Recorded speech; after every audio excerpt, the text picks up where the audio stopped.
మన ఆశ్రమం. నా పరోక్షంలో నీవే దీనికి మార్గదర్శకుడు కావాలి. అదే గురుపీఠం. అతిథి జై జగజ్యోతి.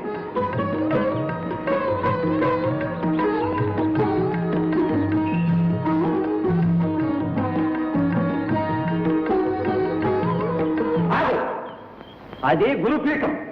దాని మీద కూర్చునే అర్హత నీకు లేదు. వైద్యనాథ,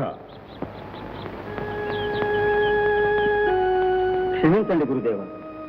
ఇంతకాలం మిమ్మల్ని సేవించుకుంటున్నాం. ఇప్పుడెవరో ముక్కు మొహం తెలియనివాడు ఈ పవిత్ర గురుపీఠం మీద శిక్ష వేయడం మేం సహించాం. ఆ అధికారం నాది. నేను ప్రథమ శిష్యుడు. వైద్యనాథ, ముందుగా శిష్యుడమైనంత మాత్రాన ఆ అర్హత లభించదు. అవమానం గురుదేవ. ఇంతకాలం మీ శిష్యరికం చేశాను. యోగ విద్యలన్నీ అభ్యసించాను. సర్వసిద్ధులు సంపాదించాను. హఠయోగంలో గాని ప్రాణాయామంలో గాని ఈ ప్రతివాడు నాతో సరితూగుతాడా? కావాలంటే నా శక్తిని పరీక్షించండి. ఓ, అంతటి శక్తివంతుడవా? అగోరా, ఆ క్షీరపాత్రనిటి తెమ్ము. వైద్యనాథ, గురుదేవ, ఆ క్షీరపాత్ర చేత ధరించి అందులోని క్షీరము ఒక్క బిందువు కూడా వెలికి చెందకుండా నీవు ఆశ్రమములోనికి పోయి రావలను. ఇదే నీకు పరీక్ష. ఇదెంత పని గురుదేవా? అవలీలగా చేసి చూపిస్తాను. ఓం తత్సత్.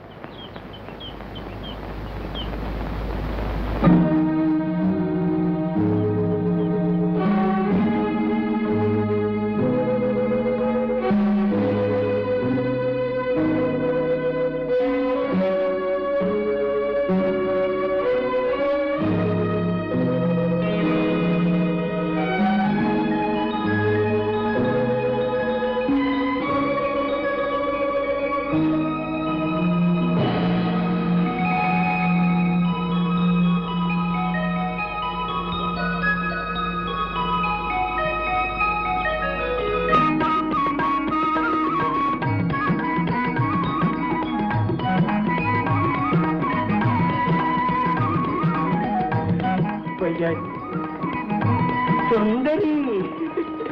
ఓం తత్సత్.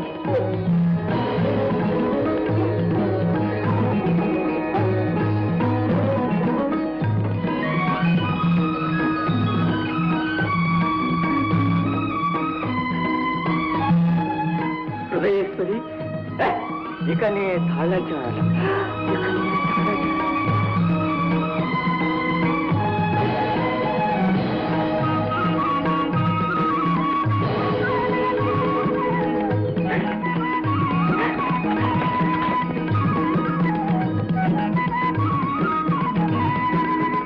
మోహనాంగి,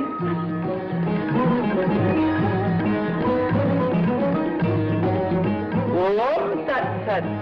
హరిణ నేత్రి.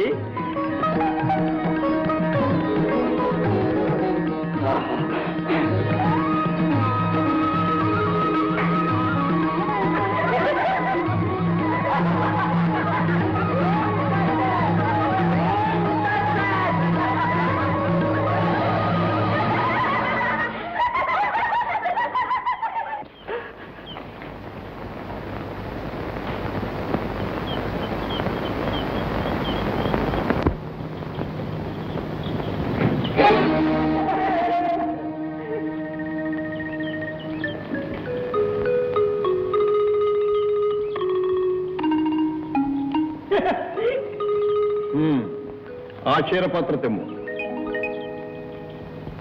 నాయనా గోరఖ్, నీవు పోయిదము.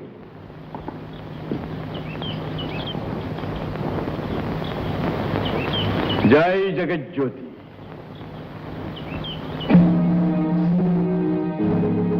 వెళ్ళు వెళ్ళు. నేను గనక బయటపడ్డాను. వీడైతే లోపలే పోతుకుపోతాడు.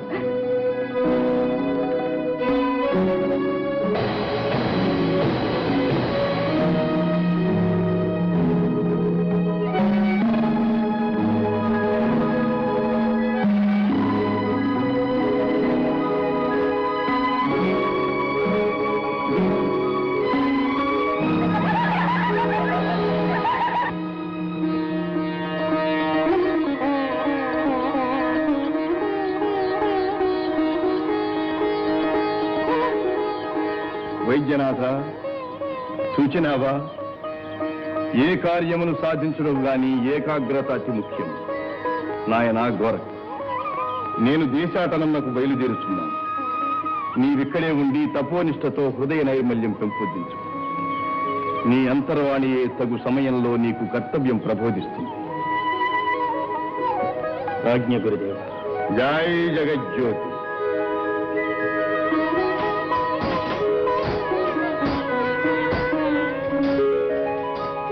మనసే